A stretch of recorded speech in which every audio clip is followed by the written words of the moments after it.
बिस्मिल्लाहिर्रहमानिर्रहीम। Charles law को आज स्टार्ट करते हैं केमिस्ट्री से।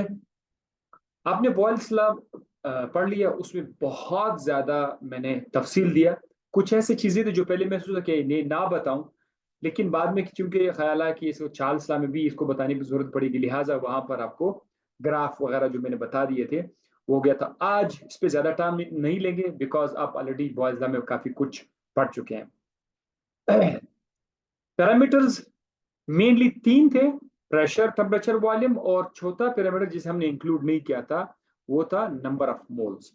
हम देखते थे कि अगर आपने तीन पैरामीटर्स लिए थे तो तीन में से दो को कांस्टेंट करके एक, सॉरी, दो को चेंज करके एक को आप कांस्टेंट कर लेते थे। अगर आप चार पैरामीटर की हिसाब कर लेते यानी नंबर ऑफ मोल्स को इंक्लूड कर लेते, फिर उस हिसाब से हम लोग दो को कांस्टेंट करते, दो को चेंज करते। प्रेशर वॉल्यूम या प्रेशर टेम्परेचर में से किसी दो को चेंज करते, बाकी दो को हम लोग कांस्टेंट कर देते। बिल्कुल इसी तरह चार्ल्स लॉ में क्या होगा?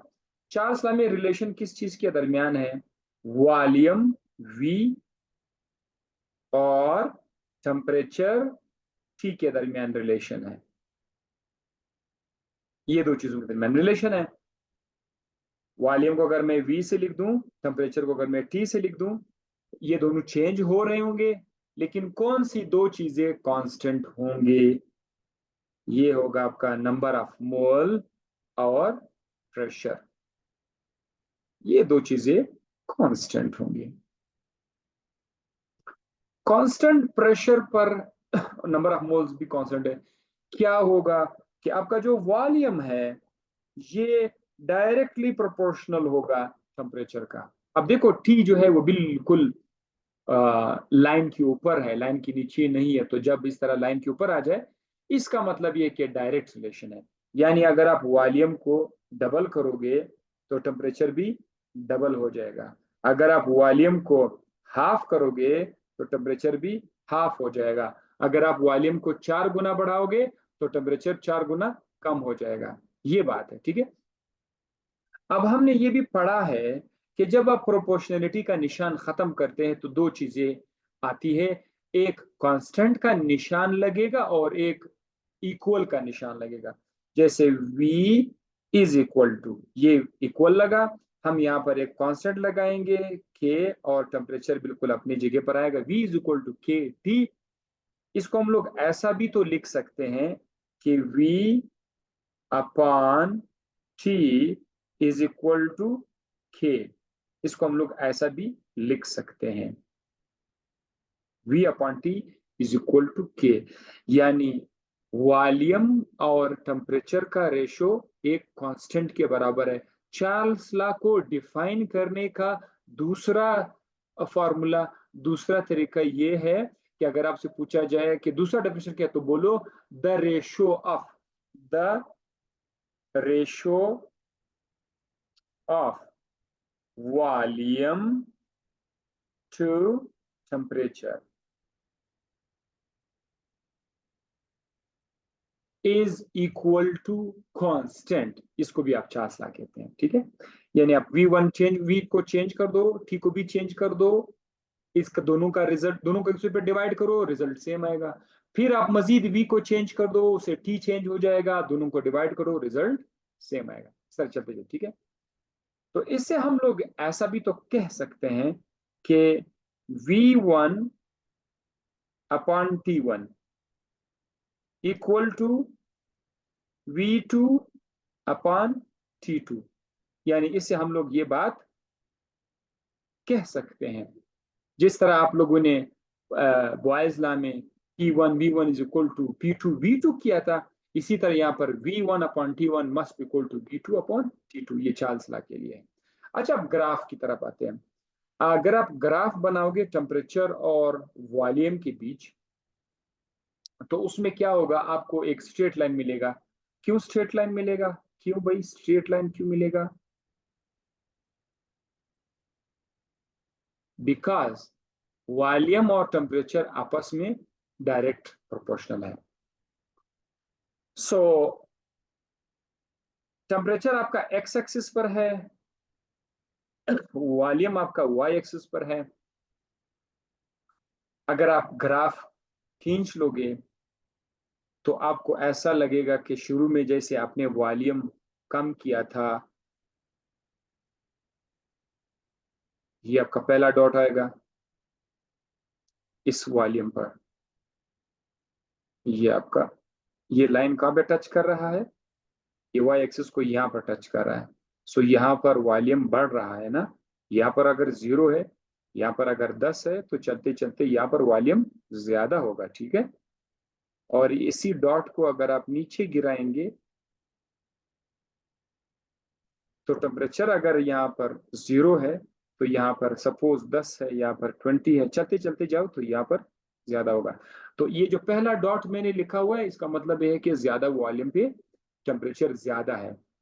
अगर हम वॉल्यूम को कम करें या टेम्परेचर को कम करें, सपोज यहाँ पर मैं डॉट लगा लेता हूँ, इस डॉट को जरा चेक कर ले, इसको अगर मैं एक्स एक्सिस पे गिरा दूं, एक्स एक्सिस पर इसका लाइन अगर मैं गिरा दूं, तो अब ये एक्स एक्सिस पर एक छोटा नंबर टच करेगा। जाहिर है टेम्परेचर यहां से 0 से इस तरफ ज्यादा हो रहा है, तो ये जो सेकेंड लाइन आ रहा है ये छोटे नंबर पर आएगा ना।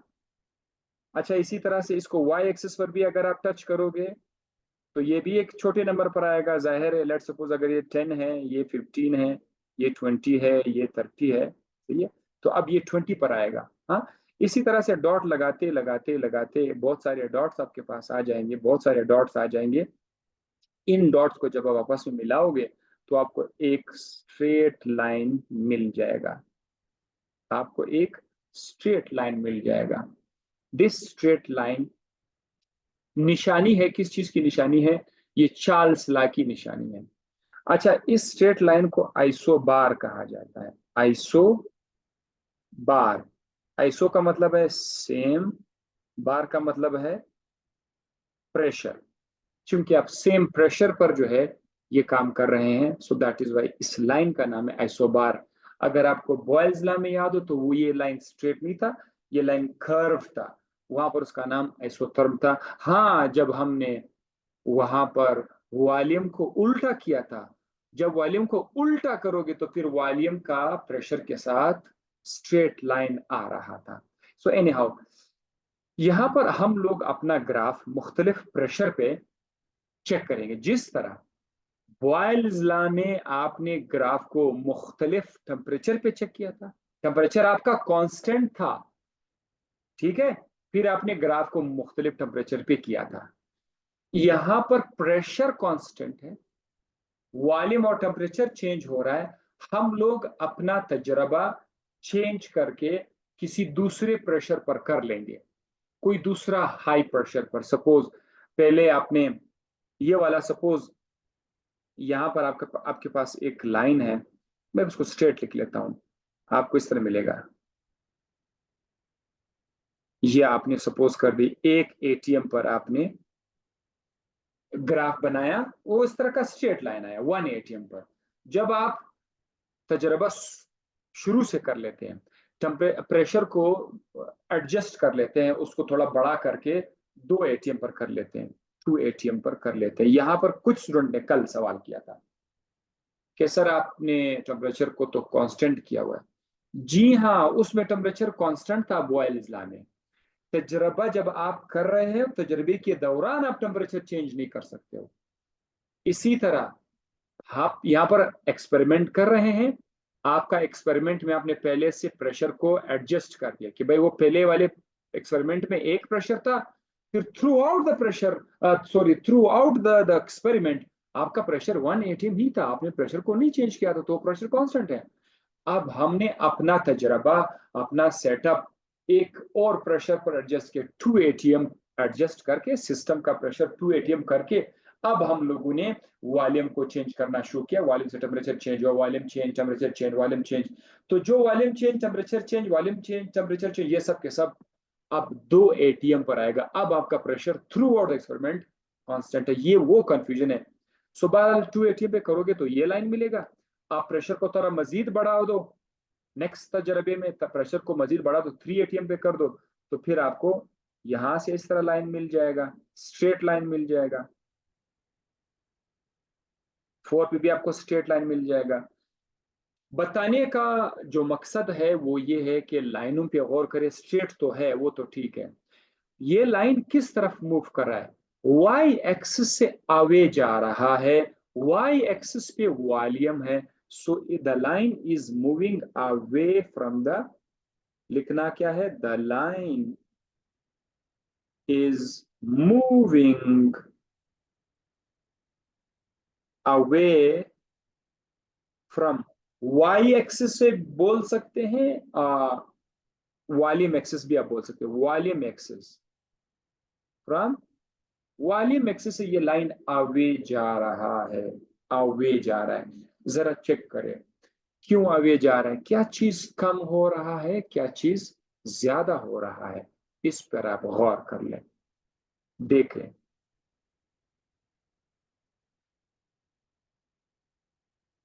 जब आप प्रेशर ज्यादा करते हैं तो प्रेशर से वॉल्यूम कम हो जाता है। और सी हियर नाउ, अगर मैं यहां पर एक डॉट लगा दूं, बुक में इसका जो डायग्राम है उससे आपको थोड़ा सा और भी अच्छा क्लियर कर देता हूं।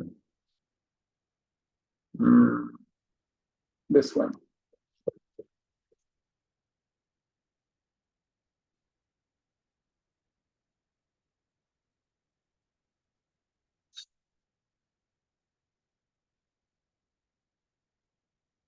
जो 1 ATM वाला है, तो यहां से स्टार्ट किया हुआ है। 2 ATM थोड़ा सा लंबा है,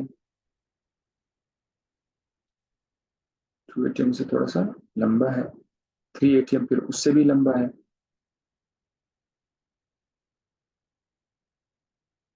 कलर चेंज करता हूँ।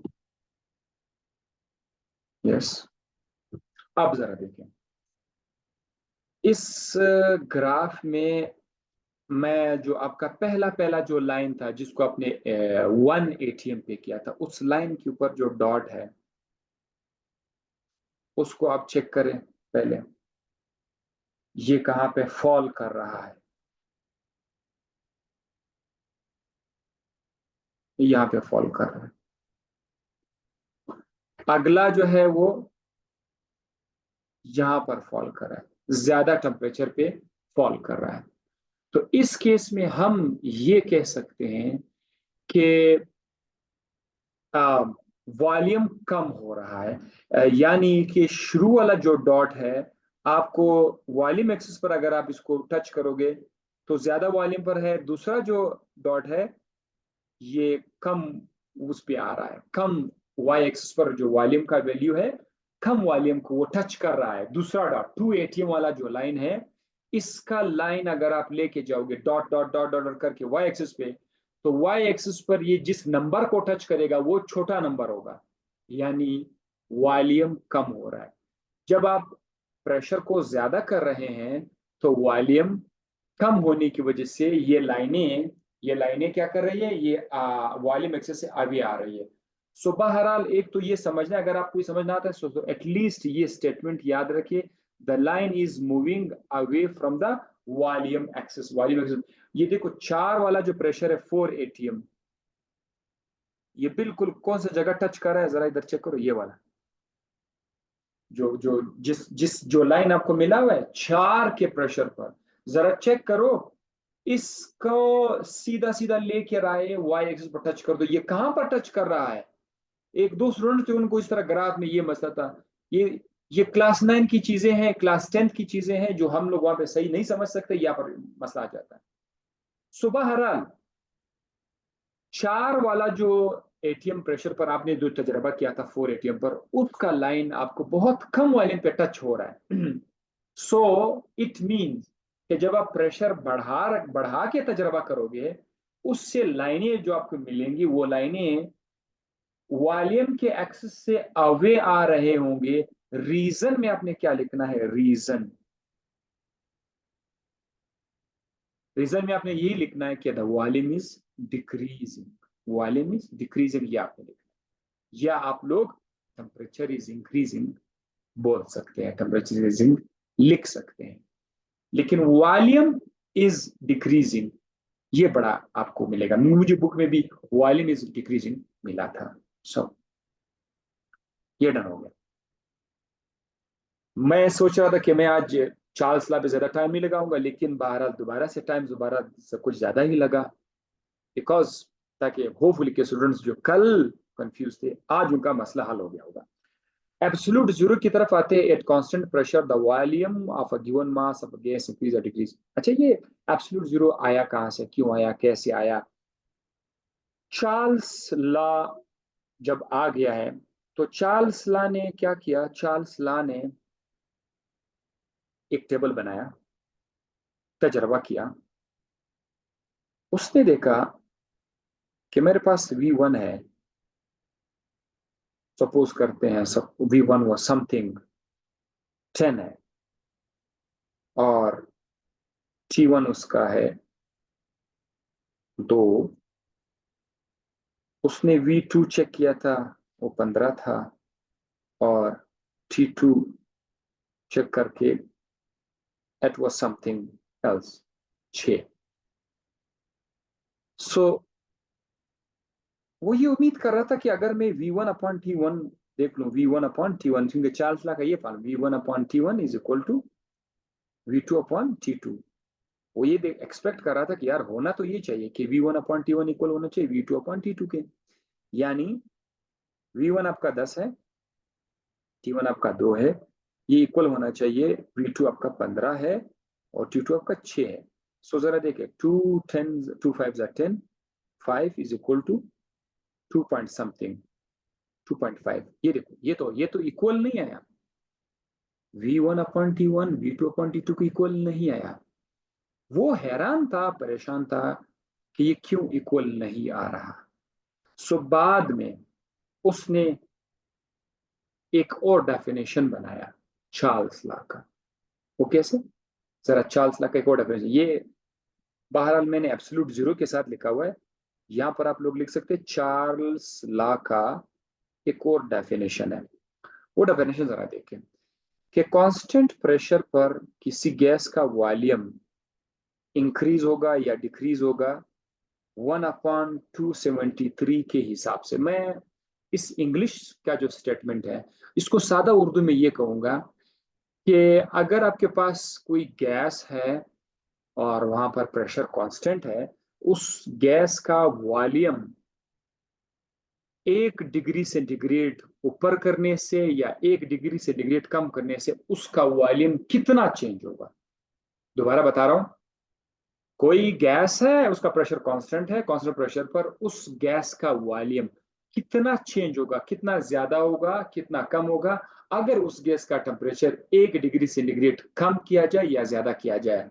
तो ये इसका जवाब क्या है कि वॉल्यूम कम या ज्यादा होगा 1/273 के हिसाब से। ये सादा उर्दू में बता रहा हूं, वॉल्यूम कम होगा या ज्यादा होगा 1/273 के हिसाब से। जाहिर है अगर आप 1 डिग्री सेंटीग्रेड टेम्परेचर बढ़ाओगे तो वॉल्यूम तो बढ़ जाएगा, अगर 1 डिग्री सेंटीग्रेड टेम्परेचर बढ़ाओगे तो वॉल्यूम बढ़ जाएगा। कितना बढ़ जाएगा? 1/273 के हिसाब से बढ़ेगा, मैं बताऊंगा आपको।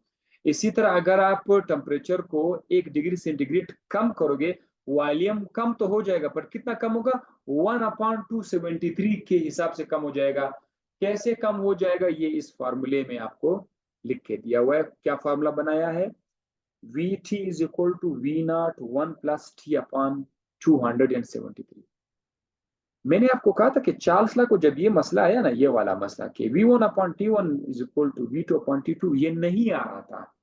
जब चार्ल्स लॉ ने अपना एक टेबल बनाया, उसने एक जो तजर्बा किया, उसमें V1/T1 is not equal to, तो ये इक्वल को मैं ऐसे क्रॉस लगाऊंगा, V1/T1 is not equal to V2/T2।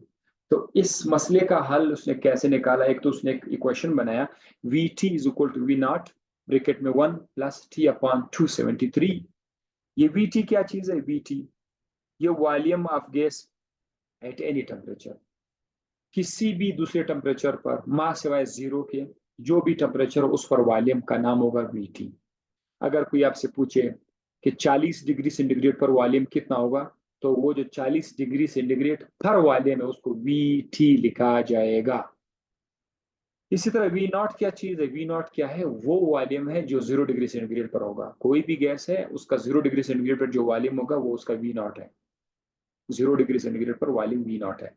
T क्या है, टी टेम्परेचर इन सेंटीग्रेड। इसको जरा नोट कर लीजिए, टेम्परेचर आपका सेंटीग्रेड में है। और जो हमने अभी अभी वैल्यूज पुट किए थे, इसमें भी आपका टेम्परेचर T1 और T2 ये भी सेंटीग्रेड में ही थे। किस चीज में थे, ये सेंटीग्रेड में ही थे, जिसकी वजह से ये आंसर सही नहीं आ रहा था। बाद में पता चला कि चार्ल्स लॉ सेंटीग्रेड स्केल को मानता ही नहीं है। यानी अगर आप न्यूमेरिकल कर रहे हो, उस पे वैल्यूज सेंटीग्रेड स्केल पर है, तो चार्ल्स लॉ उस पर लागू ही नहीं होता। बाद में हमने बताया कि चार्ल्स लॉ के लिए आपने टेम्परेचर को केल्विन में कन्वर्ट करना है। केल्विन एक और स्केल है, वो भी कैसे आता है वो भी मैं आपको बताऊंगा। केल्विन स्केल क्यों आया उसका भी मैं रीजन आपको बताऊंगा। सो बहरहाल ये फार्मूला है आ, किसी भी गैस का वॉल्यूम फाइंड करने का। अब वो कैसे, मैं आपको आगे पेज पर एक एग्जांपल दूंगा, वहां पर पता चल जाएगा आपको। पहले इस टेबल पर जरा गौर कर लें। इस टेबल पर आप देखिए, वॉल्यूम सेंटीमीटर क्यूब में है, टेम्परेचर सेंटीग्रेड में है, टेम्परेचर केल्विन में भी है, 1/T = K। ये भी हम लोग अभी आज चेक करेंगे। जब आपका टेम्परेचर, गैस का टेम्परेचर जब 273 था, ये वाला जो 273 था, 273 पर वॉल्यूम था 1092। ये था, इसको वैल्यू को याद करने की जरूरत नहीं, मैं आपको कुछ बताने जा रहा हूँ, जरा देखिए।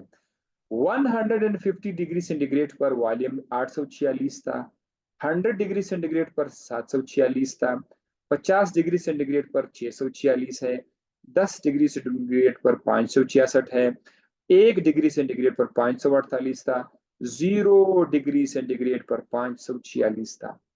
ये 546 दरअसल ये वो वॉल्यूम है जिसे हम लोगों ने वी नॉट लिखा था। V0 यानी V0 आपके पास हमेशा क्या आएगा, 546 आएगा, ये वी नॉट है। आप टेम्परेचर कम करने जा रहे हैं, मजीद कम कर रहे हैं, वॉल्यूम तो मजीद कम होगा। जब आप टेम्परेचर को -1 पे लाओगे, तो -1 से वॉल्यूम भी कम, -46 से -546 पर है, 546 से 544 पर आएगा, 544। जरा एक चीज नोट कर लीजिए, 0 से 1 की तरफ ऊपर जाओ। जब आप 0 से 1 की तरफ ऊपर जा रहे हैं, वॉल्यूम में कितना डिफरेंस आ रहा है। वॉल्यूम में ये है 546 से 548 हो रहा है, सिर्फ 2 का इजाफा हो रहा है। मजे की बात, जब आप 1 डिग्री सेंटीग्रेड से 2 पे चले जाओगे, इधर जगह नहीं है, मैं इधर लिख लेता हूं।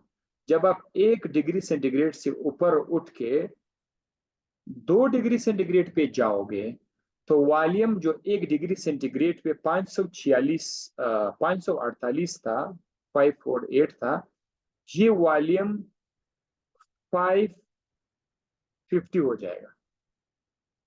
बताने का मकसद मेरा क्या है कि हर 1 डिग्री सेंटीग्रेड टेम्परेचर बढ़ाने से वॉल्यूम 2-2 सेंटीमीटर क्यूब बढ़ रहा है, 2-2 सेंटीमीटर क्यूब। अब आप अंदाजा लगा सकते हैं कि अगर मैं टेम्परेचर को 2 से 3 पे कर दूं, एक और डिग्री सेंटीग्रेड का इजाफा कर दूं, तो वॉल्यूम में फिर कितना चेंज आएगा, ये 550 से 552 पे चला जाएगा, 552 पे चला जाएगा। सो ईच टाइम 2-2 का इसमें इजाफा हो रहा है। इस पूरे टेबल में 0 को दिखाया गया है, 1 दिखाया गया, लेकिन 1 के बाद 2 नहीं दिखाया गया है, 3 नहीं है, डायरेक्ट 10 पे लेके गया है। तो 10 पर भी अगर आप हिसाब लगाओगे 0 से 10 तक, अगर एक एक सेंटीग्रेड पर 2-2 वॉल्यूम बढ़ जाएगा, तो 10 तक तो 20 बढ़ जाएगा, 10 डिग्री सेंटीग्रेड तक 20 बढ़ेगा। तो जरा चेक करो, 546 + 20 कितना बन रहा है, 566 बन रहा है। ये देखो यहाँ पर 566 बन रहा है। ये चीज आपने देख लिया, ठीक है। आप 10 से 50 पे आओगे, तो बिल्कुल उसी हिसाब किताब से आप घर बैठ कर तजलीस हिसाब किताब कर सकते हैं। ये बन जाएगा 646। इस तरह चलते चलते जाओ, 200, अब चलते जाओ, 273 बड़ा स्पेशल नंबर है। 273 पर क्या हो रहा है, 0 से 273 पर। What is going on? Volume आखिरकार डबल हो जाता है 0 पर। जो वॉल्यूम 0 पर था उसका वॉल्यूम डबल हो जाता है। 546 का डबल 1092 है। तो 546 का जो वॉल्यूम 0 डिग्री सेंटीग्रेड पे था, ये किस टेम्परेचर पे जाके डबल हुआ? 10 डिग्री सेंटीग्रेड पे नहीं, 50 पे नहीं, 150 पे नहीं, 273 पे जाकर ये वॉल्यूम डबल हो जाएगा। सो एक तो आपने ये नोट कर लिया, बड़ा जबरदस्त टेबल है, राइट। डबल कब हुआ? अब हम टेम्परेचर को मजीद कम कर रहे हैं, -1 पे आ रहे हैं। इसी तरह वॉल्यूम -2 के हिसाब से अब कम हो रहा है। 546 से 544 होगा। -10 पर अगर आप आओगे तो वो कम होकर के 526 पर आएगा। अगर आप ऐसा करते जाओगे, एक ग्राफ बनाओगे, -73 पर लाओगे, -100 पे लाओगे, वॉल्यूम कम होता जाएगा, वॉल्यूम कम होता जाएगा, वॉल्यूम -200 पे लाओगे तो वॉल्यूम 140 हो जाएगा। वॉल्यूम 1092 से स्टार्ट हो रहा है, 1092 से कम हो रहा है, कम हो रहा है, कम हो रहा है। जरा बात तो गौर से देख ले, एक ऐसा टेम्परेचर आएगा जिस पर वॉल्यूम ऑलमोस्ट 0 होगा। सो ये है -273।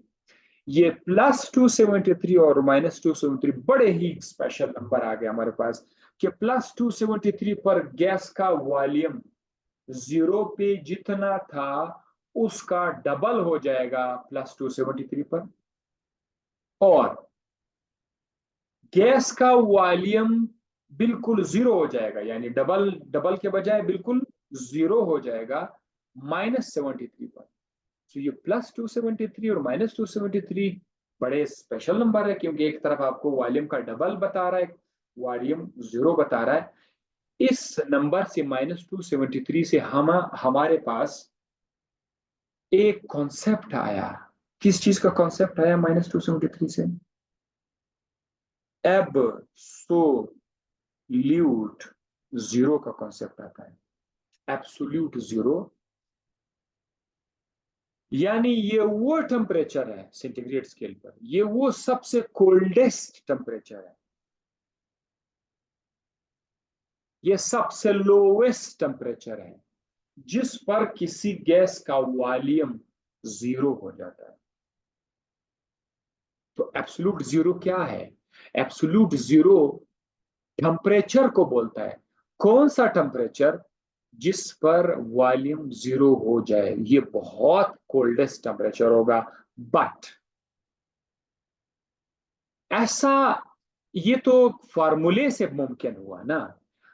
हकीकी हकीकी लाइफ में, रियल लाइफ में ऐसा नहीं हो सकता। क्यों नहीं हो सकता?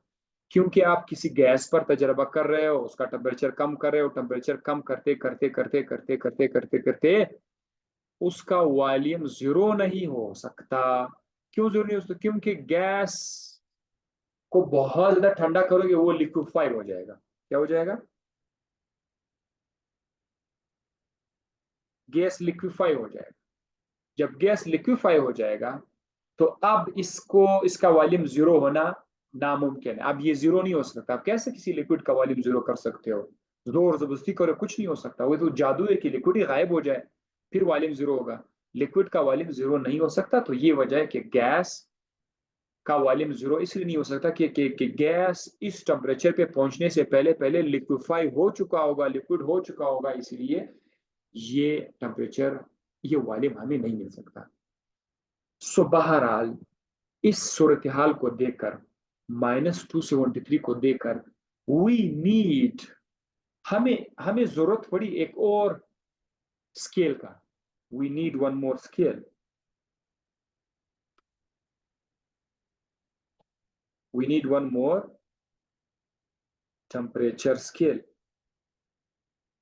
हमें लगा कि अब हमें एक और, जैसे एक सेंटीग्रेड एक स्केल है ना, थर्मा टेम्परेचर का, एक सेंटीग्रेड फारेनहाइट स्केल है, हमें एक और स्केल की जरूरत पड़ी।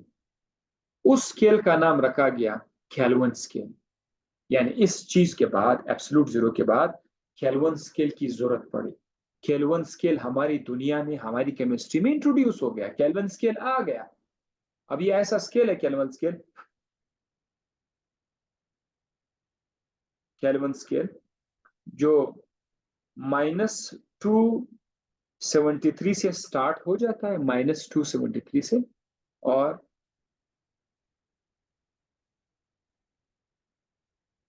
+273 पर ये एंड हो जाएगा। -273 पर ये जो -273 है, ये इसका 0 केल्विन है। ये जिधर -273 सेंटीग्रेड है, दरअसल ये 0 केल्विन है। दिस इज 0 केल्विन, इस जगह को उन्होंने 0 केल्विन का नाम दिया हुआ है। तो अब आप जब भी देखोगे, अगर आप कहोगे कि -273 डिग्री सेंटीग्रेड कितना केल्विन है, तो उसका जवाब है 0 केल्विन।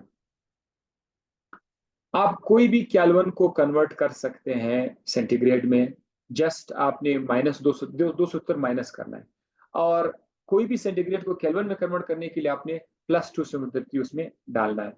मिसाल के तौर पर अगर कोई आपसे कहे कि 10 डिग्री सेंटीग्रेड कितना केल्विन है, तो आप 10 डिग्री सेंटीग्रेड में 273 ऐड कर दो, इससे आ जाएगा 283, 283 केल्विन। यह बना। बहुत आसान तरीका है।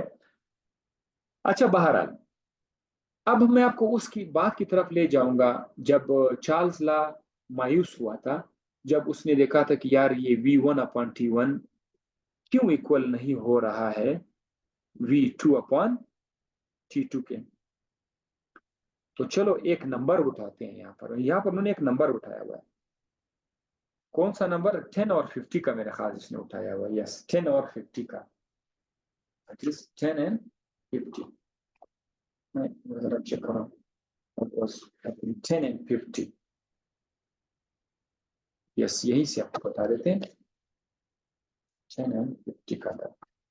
ये जैसा आपके सामने के लिए ताकि, यस,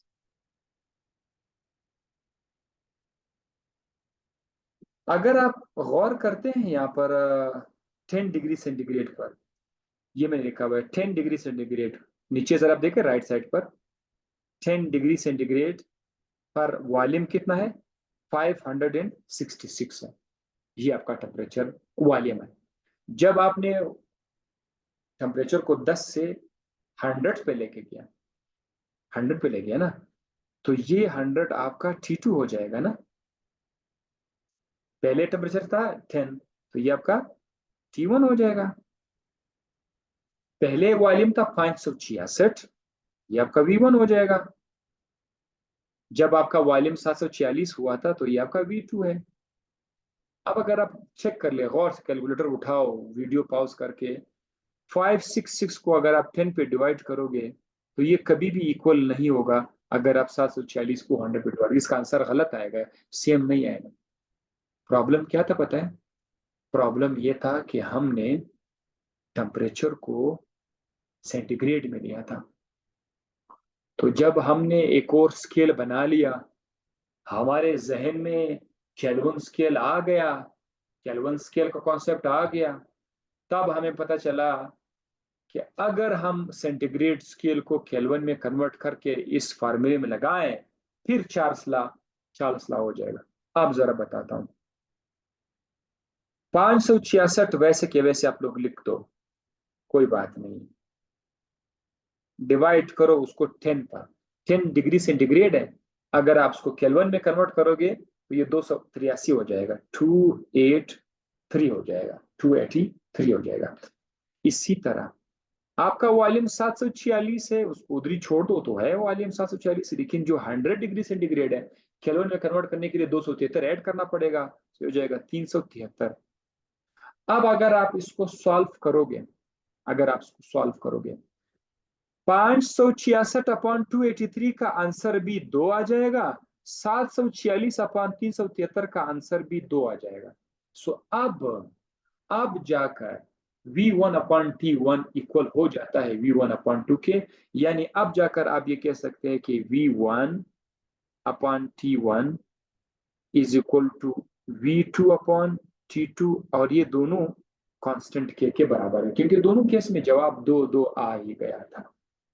सो ये था वो तमाम का तमाम रीजन जो चार्ल्स लॉ के साथ आया था। चार्ल्स लॉ का ग्राफ मैंने बता दिया। चार्ल्स लॉ को प्रॉब्लम टेबल के दौरान जो प्रॉब्लम आया, और उसने क्या चीज नोट किया कि कैसे कैसे वॉल्यूम दो दो दर्जे बढ़ रहा था। उसने एक नया फार्मूला भी बनाया था। वो फार्मूला भी मैं आपको बताऊंगा। उसने बताया तो था, लेकिन एग्जांपल भी आपको मैं बता दूंगा। वो फार्मूला बिल्कुल इस टेबल के मुताबिक आपको आंसर दे रहा होगा। और साथ साथ आपको ये भी पता चला कि जब चार्ल्स लॉ ने सेंटीग्रेड स्केल इस्तेमाल किया था तो वो V1 अपॉन T1 T2 के बराबर नहीं था। मसला कैसे सॉल्व हो गया? जब उसने सेंटीग्रेड को केल्विन में कन्वर्ट करके फिर जाकर V1 अपॉन T1 इक्वल हुआ V2 अपॉन T2 के। तो केल्विन स्केल ने यहाँ पर आकर हमारी मदद की। चार्ल्स लॉ केल्विन स्केल पर लागू है, सेंटीग्रेड स्केल पर लागू नहीं है। लेके चलता हूं आपको अभी वो फार्मूला जो आपको मैंने बताया था, V T is equal to V not one plus T upon 270 degree centigrade. अब जरा देखो, इसको मैंने आप लोगों के लिए सॉल्व किया है। 81 डिग्री सेंटीग्रेड, 1 डिग्री सेंटीग्रेड पर वॉल्यूम कितना बनेगा? वी टी की जगह मैंने V1 लिखा हुआ है। ये देखो, V1 is equal to V0। V0 की जगह मैंने क्या लिखा हुआ है? 546 लिखा हुआ है। फिर 1 लिखा हुआ है। T की जगह मैंने 1 लिखा हुआ है। अगर आप देखो T ऊपर जो T लिखा है उसकी जगह मैंने 1 लिखा, क्योंकि टेम्परेचर आपका 1 है। जब आप इसको सॉल्व करोगे 546 इधर आएगा, और आप इसका कॉमन लोगे 273 प्लस 1। ये मैथमेटिकल एक एक्सप्रेशन है, बहुत सारे स्टूडेंट को पता होगा कि ये कैसे ये आया 273 अपॉन प्लस 1। सॉल्व करोगे तो 274, 273 को सॉल्व करोगे 1.0036 आएगा। 546 से मल्टीप्लाई करोगे तो 547.96 आएगा। 547.96 ऑलमोस्ट 548 के बराबर है। तो देखो आपका वॉल्यूम 1 डिग्री सेंटीग्रेड पर, ये V1 का मतलब V1 नहीं है, V1 का मतलब है 1 डिग्री सेंटीग्रेड पर वॉल्यूम 548 है। ये देखो इधर कितना है, 1 डिग्री सेंटीग्रेड पर 548 है। आप चेक कर सकते हैं, 546 है। इसी तरह अगर आप 10 डिग्री सेंटीग्रेड पर चेक करना चाहोगे कि 10 पर कितना है, तो बस फिर आप वही काम करोगे। VT की जगह आपने क्या लिखना है? V10 लिखना है। ये देखो V10, यानी 10 डिग्री सेंटीग्रेड पर वॉल्यूम कितना है? तो 546 वो वॉल्यूम है जो 0 डिग्री सेंटीग्रेड पर है। 1 प्लस T की जगह मैंने 10 लिखा हुआ है। आप सॉल्व करोगे तो आपको आंसर आ जाएगा 566। तो देखो 10 डिग्री सेंटीग्रेड पर 566 है। ये देखो यहाँ पर 566। टेबल पर मैंने एक कॉलम लिखा हुआ है V upon T is equal to K. यानी जब आप इस 273 को केल्विन में कर लो, कन्वर्ट करोगे तो ये 373 हो जाएगा ना। फिर आपका V अपॉन T जो है उसका आंसर कांस्टेंट आ जाएगा। इसी तरह जितने भी टेम्परेचर आपका है, अगर इन तमाम टेम्परेचर को आप केल्विन में कन्वर्ट करोगे, फिर भी यहाँ पर V अपॉन T जो है वो के बराबर हो जाएगा। सो बहरहाल ये खाना मैंने इधर लिखा था। ये भी हो गया आपका चार्ल्स लॉ का दूसरा formula, V T is equal to V not one plus T upon 273। खोपड़ी में रखना है और आगे जाना है। इसका एक शॉर्टकट तरीका ये भी है कि अगर आप चाहते हो कि आप लेट सपोज आप 50 डिग्री सेंटीग्रेड पर चाहते हो, इधर पर आप 50 लिखो, ठीक है। तो इज इक्वल टू 546 आपने मिटाना नहीं है, यह हमेशा रहेगा। और ब्रैकेट में लिख देते हैं 50 प्लस 273, डिवाइड करो उसको 273 पर। बस ये शॉर्टकट तरीका है, आपका आंसर आ जाएगा। अगर आपसे कोई कहे कि 100 पर कितना होगा, तो आप V100 लिख दो, 546 लिख दो, ब्रैकेट में 100 लिख दो, 100 प्लस 273, उसको डिवाइड करें 273 पर, प्लस करें उसको 273 पर डिवाइड करें, ठीक है। इस तरह कर चलते जाइए, 373 आ जाएगा आपका। सही बात, ये एक और शॉर्टकट है। मतलब अगर आप कहते हो कि यार मैं सारा फॉर्मूला नहीं लगा सकता, तो ये काम करो, जो भी आपका टेम्परेचर है उसके हिसाब से आप चल सकते हो।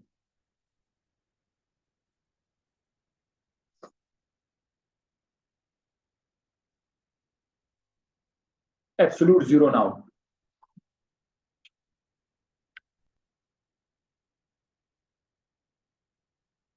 ये आप समझ चुके हैं, ये आप जान चुके हैं क्या है? The temperature at which the volume of the gas is zero is called absolute zero.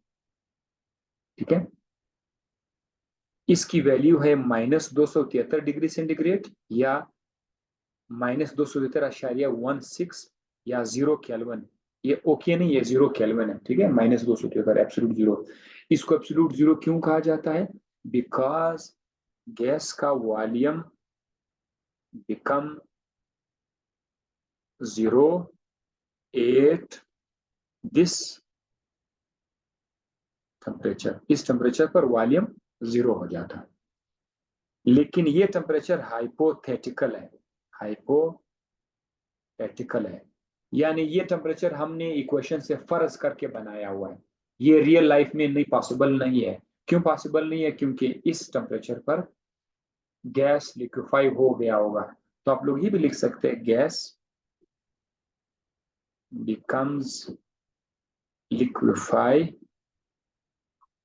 Before reaching to this temperature.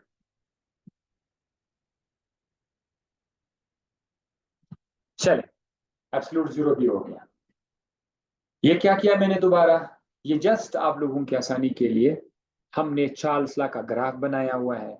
What is going on? यहाँ पर एक्स एक्सिस पे टेम्परेचर टी है, वाई एक्सिस पे वॉल्यूम है। ठीक है, आपने क्या किया? आपने सबसे पहले मैक्सिमम टेम्परेचर पे जो वॉल्यूम था वो आपने लिया, फिर आपने टेम्परेचर को कम करके ये वाला डॉट आपको मिला, इस पे वॉल्यूम भी कम हुआ। फिर आपको डॉट मिला, इस भी वॉल्यूम आपको कम मिला। चलते चलते चलते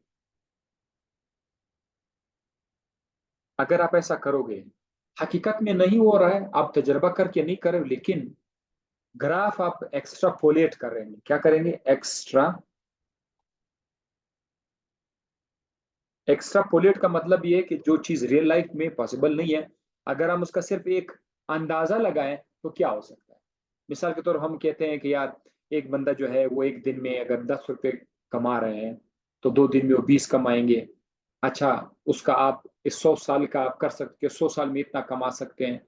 तो 100 साल, अगर आप 1000 साल, 1000 साल तो उसका उम्र नहीं है, लेकिन 1000 साल का तो आप प्रिडिक्ट कर सकते हैं।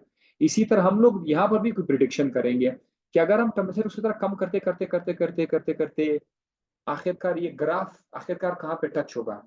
देखो, ये लाइनें अगर आप लाइनें बनाते जाएंगे तो एक्स एक्सिस टेम्परेचर एक्स ये एक जगह को टच करेगा, इस जगह को टच करेगा, ये वाला जो जगह है ये जगह टच करेगा। इस जगह की वैल्यू क्या है? -273 है। -273 पे ये जगह टच करेगा, यानी यहाँ पर वॉल्यूम बिल्कुल जीरो होगा, क्योंकि यहाँ पर आपका जीरो का वॉल्यूम है। So that is why this -273 is called absolute zero।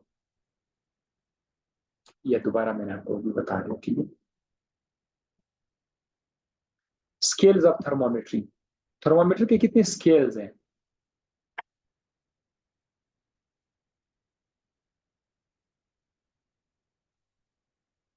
तीन तरह के स्केल्स हैं। सेंटीग्रेड से तो आप बहुत ज्यादा वाकिफ हैं। वाटर का मेल्टिंग और बॉइलिंग पॉइंट के हिसाब से हम यहाँ पर कुछ करते हैं, वाटर का मेल्टिंग पॉइंट और बॉइलिंग पॉइंट, उस हिसाब से हम इसको डिस्क्राइब करेंगे। सेंटीग्रेड स्केल पर पानी का जो मेल्टिंग पॉइंट है वो 0 है, MP आइस। और ये 100 जो है ये उसका BP है, बॉइलिंग पॉइंट।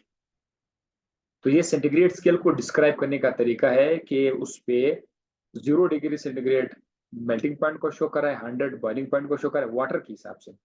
बीच में कितनी लाइनें हैं 0 से लेकर 100 तक? 1 2 3 4 5 6 7 10 20 30 40 60 70 50 60 70 80 90 100 लाइनें आएंगी। 100 लाइनों में से ईच लाइन 1 डिग्री सेंटीग्रेड कहलाएगा। खत्म। दूसरा कौन सा है? Fahrenheit scale. ये टेम्परेचर को नापने का एक और स्केल है, इसको आप मेडिकल फील्ड में इस्तेमाल करते हैं। मरीज का बुखार वगैरह चेक करने के लिए फारेनहाइट स्केल पे चेक करते हैं, मालूम करते हैं फारेनहाइट। फारेनहाइट स्केल को F से शो किया जाता है, उस पर हम लोग ये नॉट का निशान लगाते हैं क्योंकि ये रियल में है हमारे पास। इस पर भी पानी का जो मेल्टिंग पॉइंट है वो 32 फ़ारेनहाइट है, 32 पर है, और पानी का बॉइलिंग पॉइंट जो है वो 212 पर है। सो 32 और 212 के दरमियान अगर आप काउंट करो लाइनें 1 2 4 5 10 60 80 90 100 120 180 लाइनें आपको यहाँ पर नजर आएंगी। 180 लाइन होगा। H line is called 1 Fahrenheit. एक लाइन 1 फ़ारेनहाइट होगा। इसी तरह जो थर्ड स्केल है वो है केल्विन स्केल। केल्विन स्केल में एक जगह पर 273 है, ये पानी का मेल्टिंग पॉइंट शो करेगा, और पानी का बॉइलिंग पॉइंट 373 होगा। बीच में फिर से कितनी लाइनिंग होंगी? 100 लाइन्स होंगी। 100 lines, each line is called 1 kelvin. Each line is called 1 kelvin. अब मजे की बात, यहां पर हम एक चीज का तो बहुत जबरदस्त तरीके से अंदाजा कर सकते हैं कि जो 0 डिग्री सेंटीग्रेड अगर आपसे पूछिए कि कितना फ़ारेनहाइट के बराबर है, तो हम ये कहें कि 0 डिग्री सेंटीग्रेड 32 फ़ारेनहाइट के बराबर है। बहुत आसान है। और 0 डिग्री सेंटीग्रेड कितने केल्विन के बराबर है? 0 डिग्री सेंटीग्रेड 273 केल्विन के बराबर है, ये भी हम कह सकते हैं। अगर आपसे पूछे कि 32 फ़ारेनहाइट कितने केल्विन है, तो आप बोलो 32 फ़ारेनहाइट 273 केल्विन के बराबर है। इसी तरह आप ये भी बता सकते हैं कि 100 डिग्री सेंटीग्रेड 212 फ़ारेनहाइट के इक्वल है, और 100 डिग्री सेंटीग्रेड 373 केल्विन की इक्वल है, और 212 जो है 212 फ़ारेनहाइट 373 केल्विन के बराबर है। यहां से तो आप कुछ कह सकते, लेकिन अगर आपको कोई बंदा कोई और वैल्यू दे दे, मिसाल के तौर वो आपसे कहे कि 20 डिग्री सेंटीग्रेड कितना फ़ारेनहाइट है, फिर आप फंस जाओगे। आपको फार्मूला चाहिए, तो वो है कन्वर्जन स्केल। उस फार्मूले में आपने ये काम करना होगा। अगर आप सेंटीग्रेड को केल्विन में कन्वर्ट करना चाहते हैं, सेंटीग्रेड को आप केल्विन में कन्वर्ट करना चाहते हैं, केल्विन के ऊपर ये जीरो का निशान नहीं लगाया जाता, ठीक है, क्योंकि ये इसको हम लोगों ने एब्सोल्यूट जीरो से बनाया हुआ है। सो यहाँ पर सी के ऊपर वो निशान लगाया जाता है, वो रियल है, और एफ के ऊपर भी लगाया, लेकिन के पे नहीं लगाया जाता। सो अगर आप सेंटीग्रेड को केल्विन में कन्वर्ट करना चाहते हो, तो बस इतना काम करो कि सी के साथ 273 को प्लस कर दो, जवाब आ जाएगा केल्विन। तो बहुत आसान है। और अगर आप केल्विन को सेंटीग्रेड में कन्वर्ट करना चाहते हैं, तो फिर आप के से 273 माइनस क्या करो? फिर आप क्या करो? के से 273 माइनस क्या करें? इससे आपको सेंटीग्रेड मिली। ये तो बहुत आसान है। उल्टा आप एक बार आपने देख लिया, सीख लिया, इसका उलट खुद बहुत आसान हो गया। अगर सी इंटू के आ गया तो के इंटू सी बहुत ईजी है। अच्छा, अब एफ फ़ारेनहाइट को अगर हम सेंटीग्रेड में कन्वर्ट करना चाहें, फ़ारेनहाइट को अगर हम सेंटीग्रेड में कन्वर्ट करना चाहते हैं, तो C is equal to 5/9 into F minus 32। F आपका फ़ारेनहाइट है। या अगर आपको ये फार्मूला पसंद नहीं है, तो बस आप 0.55 को एफ माइनस 32 के साथ मल्टीप्लाई किया करें। एफ माइनस 32 के साथ आप मल्टीप्लाई किया करें, आपके पास आंसर आ जाएगा। सपोज आप कोई भी वैल्यू ले ले, आपके पास होमवर्क है, आपके पास 40 फ़ारेनहाइट का टेम्परेचर है। आप इस 40 फ़ारेनहाइट को सेंटीग्रेड में कन्वर्ट करके जरा मुझे भेज दो, ठीक है। आप फार्मूला लगा दो, ठीक है। 0.55 ब्रैकेट में 40 माइनस 30, 40 माइनस 30, उसको सॉल्व करके 0.55 के साथ मल्टीप्लाई करें, आपके पास आंसर आ जाएगा, ठीक है। सबूत के तौर पर आप 32 फ़ारेनहाइट को आप चेक कर सकते हैं, 32 फ़ारेनहाइट को, तो ये आ जाएगा। इसी तरह अगर आपने सेंटीग्रेड को एफ में कन्वर्ट करना है, तो सेंटीग्रेड को एफ में इसको उल्टा करना है। एफ इज इक्वल टू 9/5 बना 9/5 इंटू सेंटीग्रेड प्लस 32, वहां पर माइनस 32, यहाँ पर प्लस 32 बना। या अगर आपको ये पसंद नहीं है, तो आप 1.8 को आप सेंटीग्रेड के साथ मल्टीप्लाई करके उसमें 32 जमा कर दें, उसमें आप 32 जमा कर दें, तो ये आपका एफ आ जाएगा, ठीक है। तो ये वैल्यूज अपने याद रखनी, हो सकता है उसमें कोई सवाल आ जाए, आप ये वैल्यूज याद रखा करें प्लीज। जनरल गैस इक्वेशन या आइडियल गैस इक्वेशन, अब ये क्या बला है? देखिए हमारे पास मुख्तलिफ किस्म के इक्वेशंस आ गए हैं।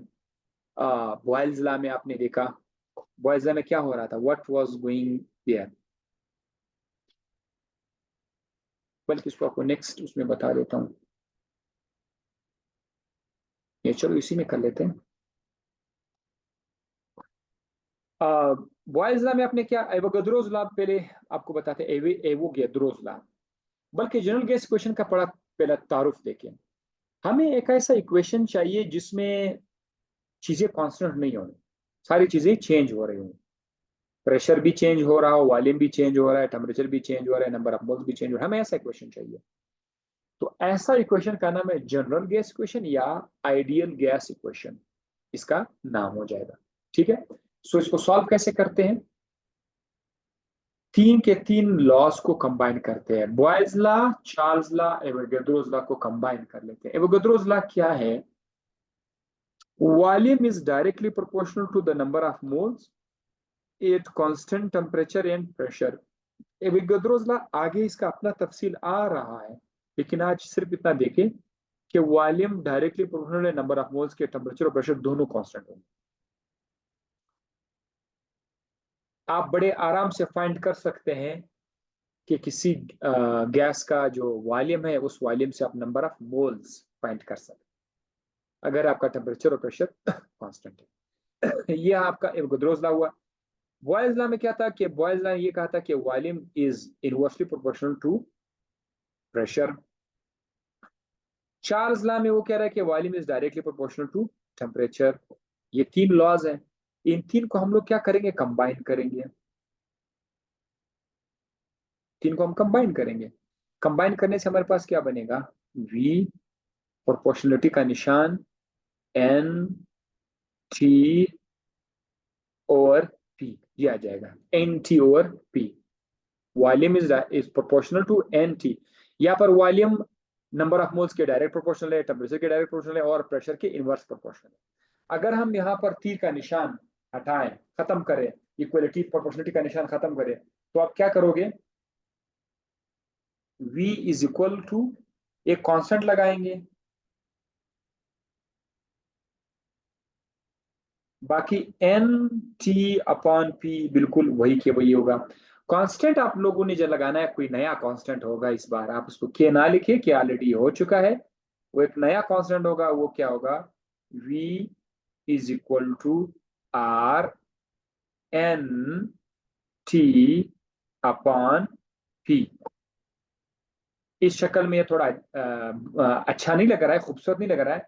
पी को आप लेफ्ट साइड पर ले आए तो ये बनेगा P V is equal to R N T, अच्छा नहीं लगता है, एन आर टी लिख दो।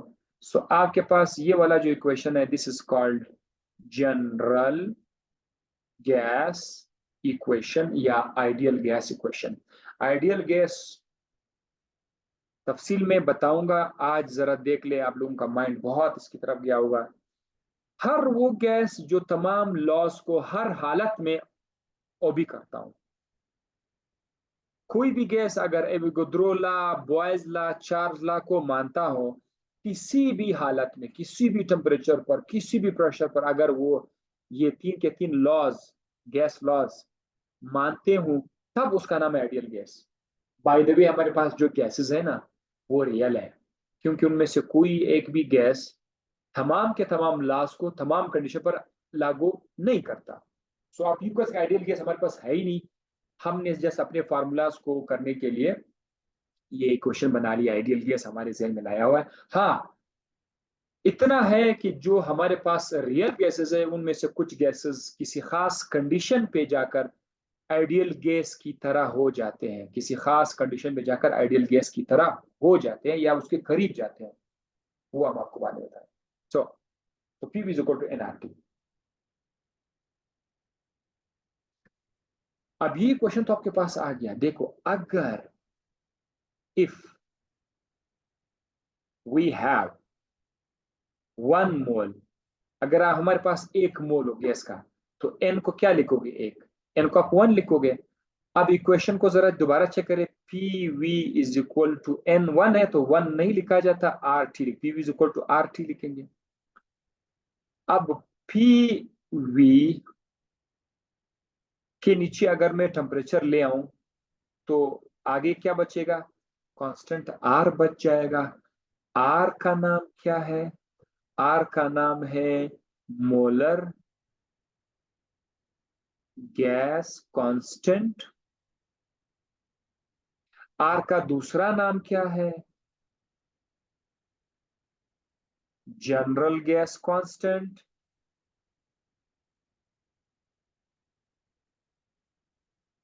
या आइडियल गैस कांस्टेंट। तो आर के काफी नाम है, molar gas constant, general gas constant, इसकी वैल्यू आएगी, हम उसको याद करेंगे, ठीक है। अब देखो, जरा देखो, इसका मतलब क्या है कि अगर आप प्रेशर को वॉल्यूम के साथ मल्टीप्लाई करोगे और टी पे डिवाइड करोगे तो इसका आंसर हमेशा कांस्टेंट आएगा। जरा आप ये भी याद रख, आपको याद होगा कि P1 V1 इक्वल था P2 V2 के, ये आपको याद है। हमने ये भी लिखा V1 upon T1 V2 upon T2 के बराबर था और वो कांस्टेंट था। क्या हम यहां पर कुछ ऐसा तरतीब नहीं बना सकते कि हम ऐसा कहें कि जनरल गैस इक्वेशन था आपका P V is equal to N R T for 1 mole, P V upon T is equal to R. क्या हम ऐसा नहीं लिख सकते हैं, P1 V1 अपॉन T1, इसका जो भी आंसर आएगा ये P2 V2 अपॉन T2 के बराबर होगा, और यानी ये R के बराबर होगा। सो ये हमारे पास एक नया इक्वेशन बन गया, P1 V1 upon T1 is equal to P2 V2 upon T2। ये वो इक्वेशन फाइनली हमारे पास आ गया जिसमें आपकी ख्वाहिश पूरी होगी, भाई मैं ऐसा क्वेश्चन चाहे जिसमें प्रेशर भी चेंज हो रहा हो, वॉल्यूम भी चेंज हो रहा हो, टेम्परेचर भी चेंज हो रहा हो। तो अब अगर आपको कोई शख्स प्रेशर P1 की वैल्यूज फाइनल और इनिशियल दे दे, वॉल्यूम का V1 इनिशियल दे दे, तो आप टेम्परेचर को फाइंड कर सकते हैं। अब आपके पास दो पैरामीटर्स होंगे, तीसरा आप फाइंड कर सकते हैं। ये था जनरल गैस इक्वेशन, ठीक है। P1 upon V1 is equal to T1। अब कुछ वैल्यूज आपको बताते हैं, आर की वैल्यूज बहुत ज्यादा लाजमी है, और मैं अब टाइम इस पर ज्यादा मजीद जाया नहीं करूंगा, आपको फटाफट बताऊंगा वैल्यूज, आपको बताऊंगा इसकी वैल्यूज के, आर की वैल्यूज। अगर आप स्टैंडर्ड टेम्परेचर और प्रेशर पे आओगे तो टेम्परेचर कितना है एस टी पर, 273 केल्विन है। प्रेशर आपका 1 ATM है। वॉल्यूम आपका 22.4 डेसीमीटर क्यूब है। नंबर ऑफ मोल आपके पास 1 मोल है। अगर आप एस पर आर की वैल्यू फाइंड करोगे तो आर का फार्मूला आपके पास ऑलरेडी है ना,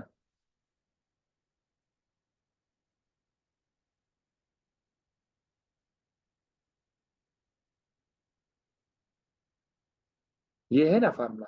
अगर आप इसमें प्रेशर की वैल्यू, वॉल्यूम की वैल्यू, टेम्परेचर की वैल्यू पुट करोगे, या P V is equal to N R T की वैल्यू में, P V is equal to N R T, P V upon N T is equal to are.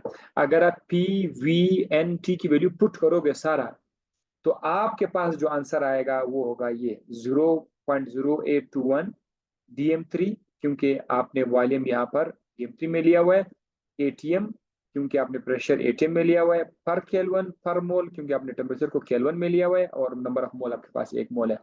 पर kelvin पर मोल तो हमेशा रहेगा, क्योंकि नंबर ऑफ मोल लाइन के नीचे है तो पर मोल, टेम्परेचर लाइन के नीचे है तो पर केल्विन, बाकी डेसीमीटर क्यूब के ऊपर ऐसा कोई माइनस का निशान नहीं है। सो ये एक वैल्यू आपने याद रखनी है, ये आर की वैल्यू है 0.0821 DM3 ATM पर मोल पर केल्विन, पर मोल, ये आ गया इसकी एक value. At this condition if temperature is increased by 1 kelvin, अगर कोई गैस इस हालत पे है, आप उसका टेम्परेचर 1 केल्विन से बढ़ाओ, तो वो गैस कितना एनर्जी एब्जॉर्ब करेगा टेम्परेचर को देने से, वो 0.0821 DM3 ATM of energy absorb करेगा। आर का जो वैल्यू है इसको आपने किस चीज के साथ लेके, एनर्जी के साथ भी आपने इसको कनेक्ट कर लिया। सो आर सिर्फ एक कांस्टेंट नहीं है, बल्कि इसका एक मतलब भी आप जान सकते हैं कि अगर आप कोई टेम्परेचर पहले से या कोई गैस पहले से इस कंडीशन में है, आप उसका टेम्परेचर 1 केल्विन से बढ़ाओ तो वो गैस कितना एनर्जी एब्जॉर्ब करेगा? 0.0821 dm3 ATM of energy. dm3 ATM क्यों एनर्जी है? dm3 एटीएम क्यों एनर्जी है? क्योंकि dm3 आपका वॉल्यूम है, एटीएम आपका प्रेशर है। तो प्रेशर वॉल्यूम तो वर्क के बराबर है कि नहीं? ये केमिस्ट्री में हमने पढ़ा है। और वर्क का यूनिट जॉल है। वर्क एक किस्म का एनर्जी है। So that is why 0.01021 dm3 of atm of energy is absorbed. Okay, R की वैल्यू अगर आप वॉल्यूम को सेंटीमीटर क्यूब में ले लेते हैं और प्रेशर को टॉर में ले लेते हैं, फिर इसकी वैल्यू 62,400 आ जाएगी। ये आपने याद रखना है। ये इतना कम, बहुत कम आएगा एमसीक्यूज में, बट आप याद रखेगा। एसआई यूनिट में आप वॉल्यूम को अगर आप मीटर क्यूब में ले लेते हैं और प्रेशर को न्यूटन पर मीटर स्क्वायर में ले लेते हैं, फिर आप वैल्यूज पुट करोगे तो आपके पास आर की वैल्यू आ जाएगी 8.314 न्यूटन मीटर पर केल्विन पर मोल, या 831 जॉल पर केल्विन पर मोल। क्योंकि आपका जो न्यूटन मीटर है, न्यूटन मीटर ये जॉल के बराबर है। क्यों जॉल के बराबर है? क्योंकि न्यूटन फोर्स से आया हुआ है, ये डिस्टेंस से आया हुआ है, और फोर्स ऑफ डिस्टेंस वर्क के बराबर है। तो वर्क का यूनिट चूंकि जॉल है, तो आप बड़े आराम से न्यूटन मीटर की जगह आप जॉल लिख सकते हैं। सो 8.314 जॉल पर केल्विन पर मोल हमने लिख लिया। ये एक वैल्यू आ गई आर की। दूसरी वैल्यू है, और अगर आपको कैलोरीज में इसका, क्योंकि जॉल आपको पसंद नहीं है तो कैलोरी में आप लाना चाहते हो, तो याद रखें कि एक कैलोरी 4.18 के बराबर है। तो अगर आप 8.314 जॉल पर केल्विन पर मोल को डिवाइड करोगे, किस पे डिवाइड करोगे? 4.18 पर, तो आपको जवाब ये मिलेगा 1.989 कैलोरीज पर मोल, सॉरी पर मोल पर केल्विन आ जाएगा। सो आर की वैल्यू आपके पास आ गई। एक है 0.081 dm3 एटीएम पर मोल पर केल्विन, और दूसरी वैल्यू है 8.314 न्यूटन मीटर पर केल्विन पर मोल। आखिर में सवाल स्टूडेंट्स ये मुझसे पूछ सकते हैं कि हम कौन सी वैल्यू पुट करेंगे। तो देखो, अगर आपको सवाल दिया गया है, सवाल में अगर उन्होंने ऐसा यूनिट इस्तेमाल किया हुआ, यानी उन्होंने न्यूटन पर मीटर स्क्वायर इस्तेमाल किया हुआ है, मीटर क्यूब इस्तेमाल किया हुआ है, फिर आप लोग 8.314 का वैल्यू इस्तेमाल करोगे। और अगर उन्होंने डेसीमीटर क्यूब इस्तेमाल किया हुआ है वॉल्यूम के लिए और एटीएम इस्तेमाल किया है प्रेशर के लिए, बस फिर आप समझ लेना कि आप मैंने आर की वैल्यू 0.081 dm3 यूज कर। So this was the end. I think, yes I think and. Density of an ideal gas कल से कर लेते हैं, इसको इधर ही छोड़ लेते हैं, ठीक है? So see you at the next lecture.